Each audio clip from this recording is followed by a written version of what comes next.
তোমরা অনেকেই বলেছো যে দিদি ভাই তুমি কি বিয়ের ফ্রেম কাস্টমাইজ করো।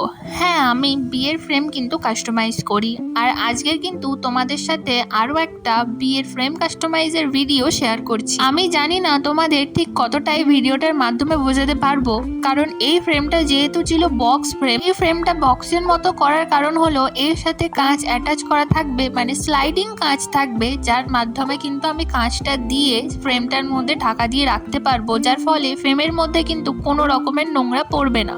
দেখো, যেহেতু ফ্রেমটাকে বারবার পরিষ্কার করতে হবে, বারবার না পরিষ্কার করলেও ফ্রেমটার উপরে যেহেতু ময়লা পড়বে, পরিষ্কার করতেই হবে, তাই কিন্তু দিদিভাই বলেই দিয়েছিল ফ্রেমটা এরকম বক্স ফ্রেম করতে আর ঢাকনা সিস্টেম করতে, যাতে নোংরা না পড়ে আর পরিষ্কার করতে না হয়। আর দিদিভাই কিন্তু প্রিজার্ভ করার জন্য আমাকে দিয়েছিল বিয়ের কার্ড, কাজললতা, জাতি, গাছকৌটো, কুনকে, মুকুট আর তাদের বিয়ের মালাটা। আমাকে বলেছিল মালার কিছু অংশ আর মালাতে থাকা পার্লগুলো আমি যেন প্রিজার্ভ করে দিই। আর তার সাথে এখানে কিন্তু তাদের বিয়ের ডেট আর নেমটাও আমি অ্যাড করে দিয়েছি। আর দিদিভাই আমাকে যখন জিনিসটা দিয়েছিল তখন দিদিভাইয়ের গাছকৌটোর অবস্থা খুবই খারাপ ছিল। তখন দিদিভাই আমাকে জানায় যে সেটা জলে পড়ে গেছিল।